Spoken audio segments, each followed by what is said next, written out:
Good morning to all. तो जैसे कि कल हमने आपको गद्य विभाग से पार्ट 16 शास्त्री इसके लेखक हैं रामधारी सिंह दिनकर। इस लेख में मैंने आपको लाल बहादुर शास्त्री जो कि हमारे देश के दूसरे प्रधानमंत्री थे कि गुण और विशेषताओं के बारे में बताया था। और इस लेख में लेखक रामधारी सिंह दिनकर ने शास्त्री जी के अंदर जो गुण और विशेषताएं देखी हैं उसका उन्होंने यहाँ पर वर्णन किया है। तो अब विषय को आगे बढ़ाते हुए 157 पेज नंबर 157 हमने आपको यहीं तक पढ़ाया था, 156 तक पढ़ाया था। आज हम आपको 157 से सेकंड पैराग्राफ पढ़ाने जा रहे हैं। देखिए, लाल बहादुर शास्त्री प्रधानमंत्री चुने गए तब कई महीने तक लोगों में यह कानाफूसी चलती रही कि प्रधानमंत्री तो वे बन गए लेकिन मुल्क को वे चला सकेंगे या नहीं, यह बस दुख बात है। उस समय मैंने एक छोटे से निबंध में यह इशारा किया था कि जो लोग लाल बहादुर शास्त्री जी को दूध और बतासा समझ रहे हैं वे गलती पर है। यह वह बकरी है जिसकी टांगे इस्पात की हैं। विनम्रता और सादगी लाल बहादुर शास्त्री के सबसे बड़े गुण हैं, लेकिन वे इतने सीधे नहीं हैं कि लोग उन्हें चकमा दे जाएं। ना वे इतने विनम्र हैं कि जो चाहे उन्हें झुका दें। तो लाल बहादुर शास्त्री जी की विशेषताओं, उनके गुणों को बताते हुए लेखक रामधारी सिंह दिनकर जी कहते हैं कि अब लाल बहादुर शास्त्री प्रधानमंत्री चुन लिए गए। कई महीनों तक लोगों के बीच ये बात सुनाई देती रही कि प्रधानमंत्री तो वे बन गए, परंतु क्या वो देश को चला पाएंगे, देश की समस्याओं को सुलझा पाएंगे, देश को संकटों से मुक्त कर पाएंगे, आदि बहुत सारे सवाल लोगों के बीच में चर्चा का विषय बने हुए थे। और यही एक देखने का विषय था। लोग लाल बहादुर शास्त्री जी को दूध और बतासा समझ रहे, साधारण वस्तु, साधारण व्यक्ति नहीं कर पाए, देश को वो नहीं चला पाए। लोगों की धारणाएं कैसी थी, लोग क्या सोच रहे थे? लोग ये सोच रहे थे कि लाल बहादुर शास्त्री हमारे देश को नहीं चला पाए, उनके अंदर कोई क्षमता नहीं है, उनके अंदर वो खासियत नहीं है, वो तो आम जन क्या समझ रहे थे कि लाल बहादुर शास्त्री देश को नहीं चला पाए। प्रधानमंत्री तो वो बन गए हैं परंतु देश को नहीं चला पाएंगे, उनके अंदर वो विशेषताएं नहीं हैं, वो गुण नहीं है, वो शक्ति नहीं है, प्रतिभा नहीं है, वो खासियत नहीं है, वो जिम्मेदारी नहीं है जो वो देश को चला सके। वे दूध और बतासी की तरह उन्हें साधारण व्यक्ति समझ रहे थे, परंतु वे सब गलती पर थे। लेखक बोलते हैं उन सब लोगों की सोच गलत थी।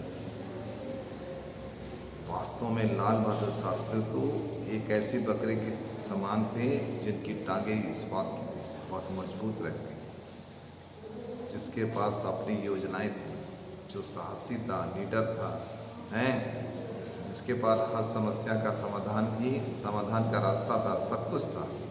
उनके अंदर प्रधानमंत्री के सारे गुण थे, उनके अंदर सारी क्षमताएं थी। वो देश को प्रधानमंत्री के रूप में सही नेतृत्व देने की क्षमता रखते थे। विनम्रता और सादगी लाल बहादुर शास्त्री के सबसे बड़े गुण थे। लाल बहादुर शास्त्री जी के सबसे बड़े गुण क्या थे? विनम्रता और सादगी। लेकिन वास्तव में वो भीतर से इतने सीधे नहीं थे कि कोई भी लोग उन्हें चकमा दे जाए या उन्हें विनम्र समझकर उनको झुका दें। उनको धोखा देना आसान नहीं था, उनको झुकाना आसान नहीं था। ऐसा मैं इसलिए समझता था कि मैंने उन्हें काम करते हुए देखा था। लेखक बोलते हैं मैंने निकट से लाल बहादुर, लेखक रामधारी सिंह दिनकर जी कहते हैं कि मैंने उन्हें निकट से देखा है, काम करते हुए निकट से देखा है। मैं उनके गुणों, प्रतिभा की, शक्ति की, विशेषताओं को अच्छी तरह जानता हूँ। लोगों की सोच गलत है उनके प्रति, उनको लेकर लोग जो सोचते हैं वो गलत सोचते हैं। वे हर दृष्टि से सर्वगुण संपन्न हैं और उनके अंदर वो प्रतिभा है, वो क्षमता है कि वो देश का प्रधानमंत्री के रूप में कुशल नेतृत्व कर सकते हैं। तो ठीक है, वो विनम्र व्यक्ति हैं, वे सादगी से भरे हुए हैं, लेकिन इतने सरल नहीं हैं। उन्हें चकमा देना, धोखा देना इतना आसान नहीं है। उनका गलत फायदा उठाना इतना आसान नहीं है। उनको झुका देना इतना आसान नहीं है। वे दृढ़ प्रतिज्ञ व्यक्ति हैं, अपने सिद्धांतों पर, अपने नियमों पर, अपनी सच्चाई पर, अपनी ईमानदारी पर दृढ़ रहने वाले व्यक्ति हैं और हर संकट का सामना करने के लिए सक्षम है। मैं इसलिए ऐसा कह रहा हूँ कि मैंने उन्हें निकट से काम करते हुए देखा था। तो एक बार असम में असमी और बंगाली भाइयों के बीच में दंगा हो गया। पंडित नेहरू जी ने इस झगड़े को सुलझाने के लिए उन्हें भेजा, आसाम भेजा। लाल बहादुर जी वहाँ गए। वातावरण बहुत जहरीला था, वातावरण पर तनावपूर्ण था। उस वातावरण को देखकर उनका कलेजा भी बैठ गया, लेकिन उन्होंने कई दिनों तक दोनों पक्षों के साथ बातचीत करते हुए कई दिनों तक उन दोनों असमी और बंगाली लोगों के बीच में बात करके अपनी कुशलता का परिचय देते हुए, अपनी क्षमता का परिचय देते हुए इस झगड़े को निपटा दिया। इस झगड़े रूपी समस्या का समाधान कर दिया। हाँ, इस समस्या को समझाने में, सुलझाने में, समाधान करने में उनको कुछ वक्त ज़्यादा लगा, लेकिन झगड़े को समाप्त करके ही वे दिल्ली लौटे। तो ये उनकी समझदारी का परिचय देता है कि वे किसी भी समस्या का समाधान करने में सक्षम हैं। संसद में जब अंग्रेजी समर्थक विधेयक पेश किया गया, उस समय भी शास्त्री जी की सूझबूझ, नम्रता और चतुराई से लोग काफी प्रभावित। एक विधेयक हमारी संसद में आया। इस विधेयक का नाम था अंग्रेजी समर्थक विधेयक और इस विधेयक का पास होना बड़ा मुश्किल था, परंतु शास्त्री जी ने बड़ी सूझबूझ से, नम्रता से, चतुराई से इस बिल को पास करवा लिया। लोग उनके सूझबूझ, समझदारी और चतुराई को देखकर दंग रह गए, क्योंकि ये विधेयक थोड़ा बदनाम विधेयक था और सदस्यों पर अगर सचेतक की छड़ी टंगी नहीं होती तो इससे पारित होने की संभावना बहुत कम थी। ये विधेयक आसानी से पास होने वाला नहीं था, परंतु होशियारी से लाल बहादुर शास्त्री जी ने अपनी सूझबूझ और होशियारी से इस बिल को पास करा लिया। कई दिनों का काफ़ी सदस्य जुड़े हुए थे, लेकिन पंडित जी तो सबको उपलब्ध नहीं थे। जिसे भी अपनी भड़ास निकालनी होती वह उसे शास्त्री जी के सामने ही निकालता था। अब विधेयक को लेकर या दूसरी किसी भी विधेयक बात को लेकर सदस्यों में, संसद सदस्यों में गुस्सा था, आक्रोश था। तो वे अब जवाहरलाल नेहरू के पास जाना उनके लिए आसान नहीं था।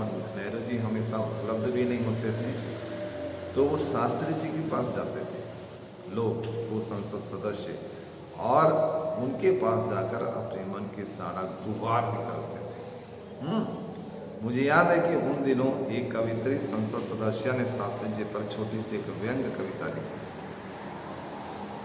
लेखक बोलता है, मुझे अच्छी तरह याद है, भारतीय संसद की एक सदस्य ने शास्त्री जी के ऊपर एक छोटी सी व्यंग भरी कविता लिखी थी, जिसमें वो उनका उपहास किया गया था। उसे संसद के अनेक सदस्यों ने सुना, शास्त्री जी ने भी सुना, लेकिन उन्होंने उसका बुरा नहीं माना, वो मुस्कुरा दिया। देखिए हैं, और कोई दूसरा होता तो गुस्सा करता, लेकिन शास्त्री जी ऐसी बातों से भी नाराज नहीं, बल्कि मुस्कुरा कर टाल दी। पंडित जी सच्चे जनसेवी की तलाश में थे। अब नेहरू जी को ऐसा लगा कि अब देश का नेतृत्व तो कोई दूसरा व्यक्ति करे, प्रधानमंत्री के रूप में दूसरा कोई व्यक्ति देश को विभाग संभाले तो ज़्यादा अच्छा होगा। तो उन्होंने इसकी तलाश जारी की।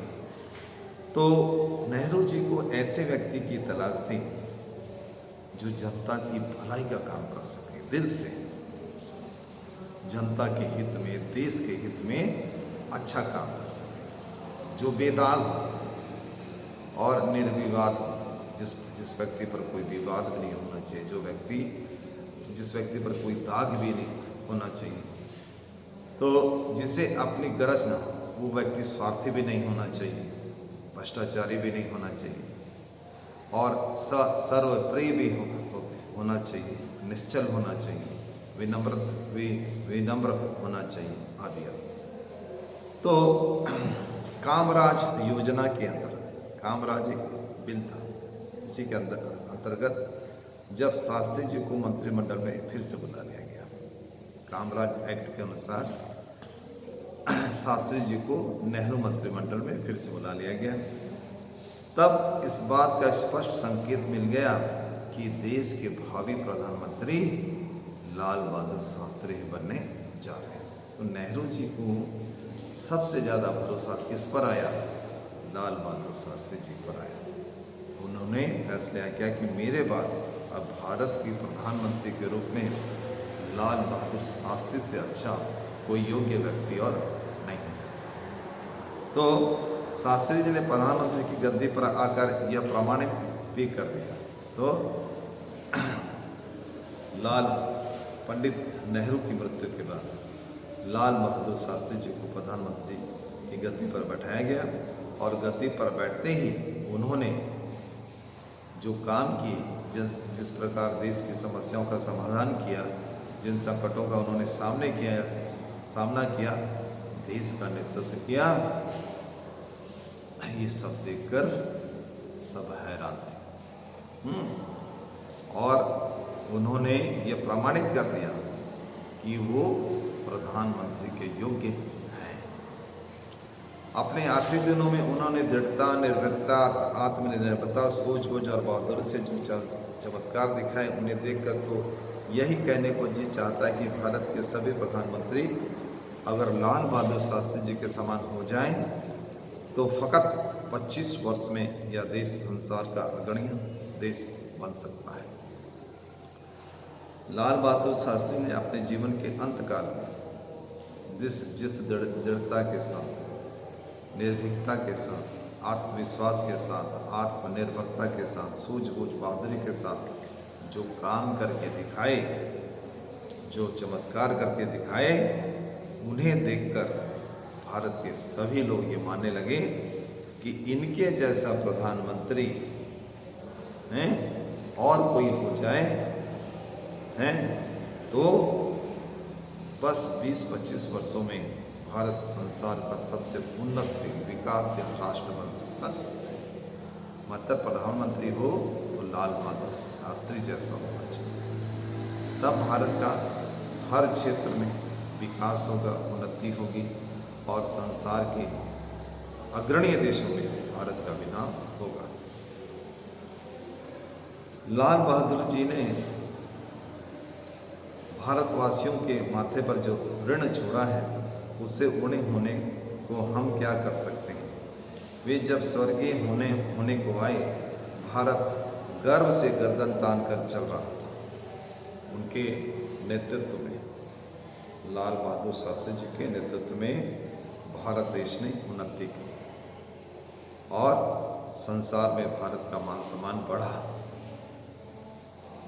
उन्हें जो सेना मिली थी वह भी ग्लानि से भरी दबी हुई। उन्होंने अधिकांश फूल नेफा के मैदान में कट गए थे। तो चुनौतियाँ, समस्या, अनेक समस्याएं, अनेक चुनौतियाँ विरासत में मिली थी। भारत पर अनेक प्रकार के संकट थे, भारत में अनेक प्रकार की समस्याएं थी, भारत में अनेक प्रकार की मुसीबतें थी, कठिनाइयाँ थी।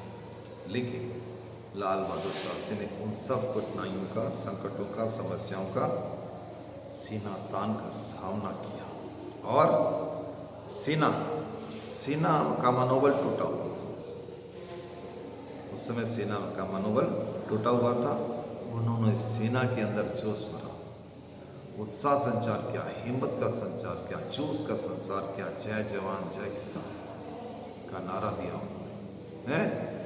तो सेना को जीवित किया, सेना की बहादुरी को जिंदा किया, सेवा को लड़ने और मरने के लिए सक्षम बनाया। तो इस प्रकार लाल बहादुर शास्त्री ने अपने कुशल नेतृत्व से, वाणी से, प्रभाव से सेना के अंदर नया जीवन का संचार किया। शास्त्री जी ने उस सेना को मांझ कर फिर से ताजा और जवान कर दिया, है। जो सेना निराश थी, जिसका मनोबल टूटा हुआ था, अपनी कुशल नेतृत्व क्षमता से शास्त्री जी ने उस सेना में नई जान फूंकी।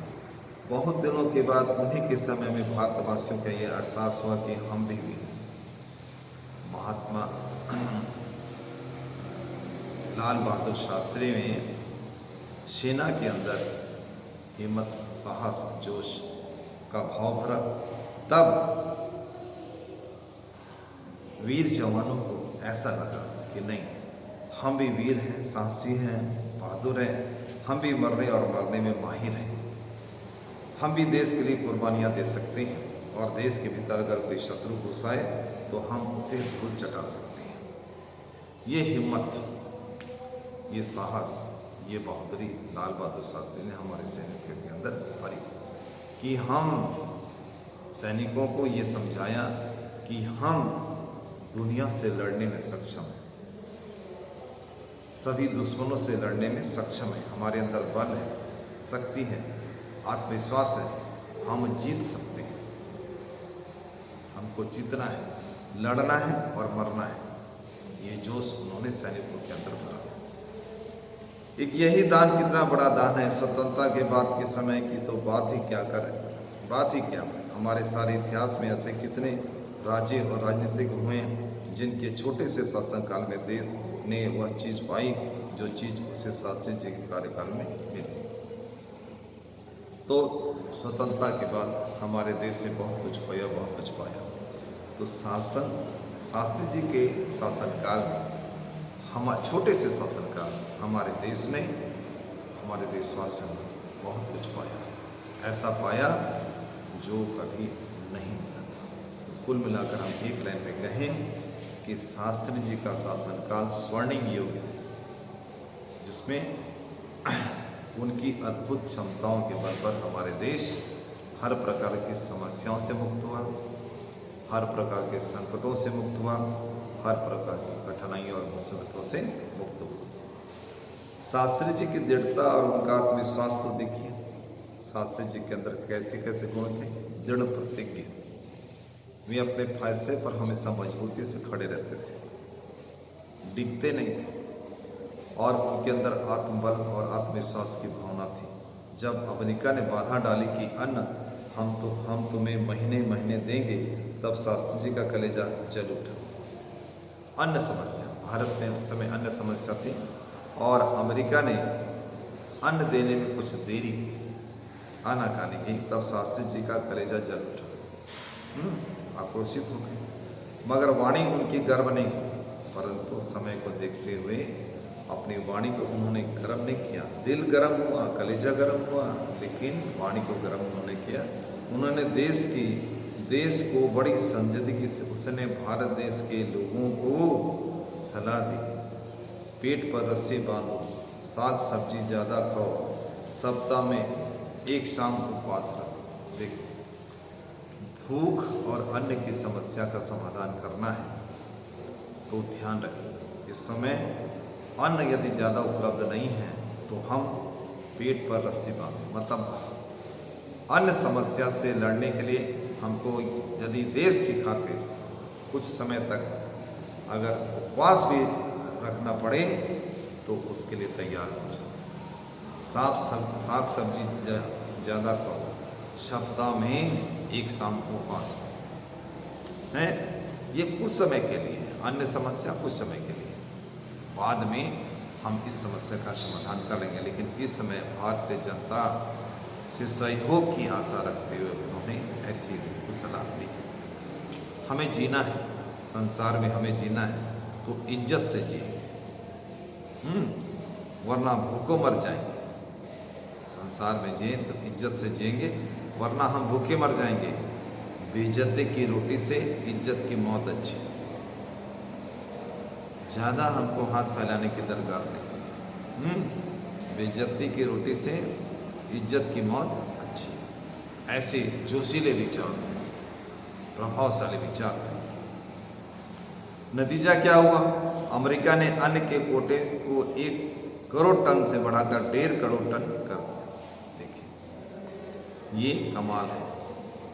लाल बहादुर शास्त्री का नेतृत्व का कमाल है, जिसमें अमेरिका को झुकना पड़ा और उसे 1 करोड़ टन से 1.5 करोड़ टन अन्न भारत को देने के लिए राजी हो गया। नेता तो अक्सर बकते ही रहते हैं, मगर उनकी बातों का असर नहीं होता। लेकिन दुनिया जानती है, शास्त्री जी जो कहते थे वही उनका करने का विचार है। आजकल के नेता जो कहते हैं वो करते नहीं, केवल बड़े बड़े सपने दिखाते हैं, बड़ी बड़ी बातें करते हैं, हकीकत में कुछ नहीं करते। ना देश के लिए काम करते हैं, ना समाज के लिए, ना लोगों के लिए, केवल अपने लिए अपना उल्लू सजा करते हैं, अपने घर को भरते हैं। लेकिन शास्त्री जी एक ऐसे प्रधानमंत्री थे जो अपने लिए नहीं, अपने देश की जनता की भलाई के लिए सोचते थे, देश के हित के लिए सोचते थे, और जो वो सोचते थे वो करते भी थे। उनकी कथनी और करने में अंतर नहीं था। वे हमेशा देश हित के लिए सोचे और काम किया, जनता की भलाई के लिए उन्होंने सोचा और काम किया, और जो सोचा, जो प्लान किया, जो निश्चय किया, उसको हर हाल में करके दिखाया। कथनी करने में अंतर नहीं था। तो इस प्रकार उन्होंने जो भी किया काम अपने शासनकाल में, उससे उनकी अद्भुत क्षमता का परिचय होता है। युद्ध के समय जो मुस्तैदी शास्त्री जी ने दिखाई, पाकिस्तान के साथ हमारा युद्ध ठन गया। तो युद्ध काल में जो मुस्तैदी, जो सावधानी, जो फुर्ती उन्होंने दिखाई, उसकी प्रशंसा सारे देश के लोग करते हैं, सारी फौज करती है। लेकिन जब शांति का मौका आया तो ताशकंद में शास्त्री जी ने चौहान साहब से कहा, यह याद रखिए कि जिस दृढ़ता से हमने युद्ध किया है, उसी दृढ़ता के साथ हम यहाँ शांति को भी खोज करेंगे। पाकिस्तान के साथ हमने जिस दृढ़ता के साथ युद्ध किया है, उसी दृढ़ता के साथ हम शांति के भी अवसर हैं। न जाने शास्त्री जी के भीतर कितने जन्मों की साधना पंजीभूत थी कि लगता है कि वे भारत धर्म के ही अवतार थे। शास्त्री जी के भीतर जन्मों की साधना थी, पंजीभूत यानी एकत्रित थे। वे भारत धर्म के ही अवतार थे, भारत धर्म के अवतार थे। वे इतने विनम्र थे कि लगता है कि विनम्रता उनके सभी गुणों को छिपा कर बैठ गई। विनम्रता की खान थी। जब पाकिस्तान ने खरोच मारी, उस विनम्रता के आवरण को फाड़कर युद्ध का नेता प्रकट हो गया। पाकिस्तान ने भारत पर जब हमला कर दिया तो यही विनम्र व्यक्ति विनम्रता की चादर फेंककर क्या बन गया? युद्ध के लिए तैयार हो गया, पाकिस्तान के लिए काल बन गया। और उनके नेतृत्व में भारत ने पाकिस्तान को पराजित किया। सारी जनता उनसे, उनके नेतृत्व से उनसे बहुत खुश हुई। हाँ भारतवासियों, तुम्हें निराश होने की आवश्यकता नहीं है। लाल बहादुर जी को प्रधानमंत्री बनाकर, उनसे युद्ध लड़वाकर, उनके द्वारा तुम्हें विजय दिलवाकर और फिर युद्ध की आग पर उनके हाथों पानी डलवाकर भगवान ने तुम्हें ढलास बंधवाया है। तो उनके शासनकाल में पाकिस्तान के साथ हमने युद्ध किया। प्रधानमंत्री के रूप में उन्होंने इस युद्ध पर विजय प्राप्त की और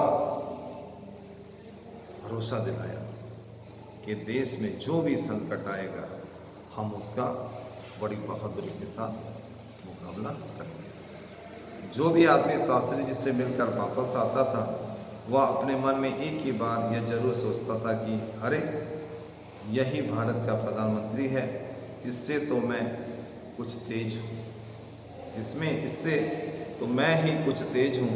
मगर जो आदमी सबसे सीधा था कि अरे यह भारत का प्रधानमंत्री है, इससे तो मैं कुछ तेज हूँ।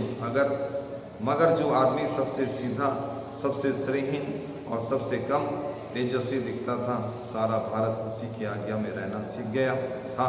कहते हैं कि जिन लोगों ने उनकी तायद सिर्फ इसलिए की थी कि वे बहुत सीधे और कमज़ोर थे, उनका भ्रम ज़्यादा दिन नहीं टिका और वे खुद वे ही लाल बहादुर जी के मुंह जोड़ने लगे थे। तो लाल बहादुर की कदकाठी साधारण थी। तो कई लोग कई प्रकार की टिप्पणियां कहकर उनके जीवन को, उनके जीने के तरीके को, उनके सादगी को, उनके विनम्रता को, उनके कुछ ऐसे गुणों को देखकर कुछ लोगों को भरोसा ही नहीं होता था। लेकिन जब उन्होंने इस पद में रहते हुए कमाल के काम किए तो वो सब जो उनकी आलोचना करते थे अब उनकी प्रशंसा करने लगे थे। तो एक तेजस्वी व्यक्ति थे, एक प्रकाश था उनके अंदर और वो क्षमता थी, वो गुण थी, वो विशेषताएं थी जिससे विरोधी भी उनके भक्त, उनके समर्थक बन गए। तो जिन लोगों ने उनकी तायद यानी आलोचना, तरफदारी, कुछ लोग उनकी आलोचना करते, कुछ लोग उनकी तारीफ करते, उन लोगों को हमेशा भ्रम बना रहता था।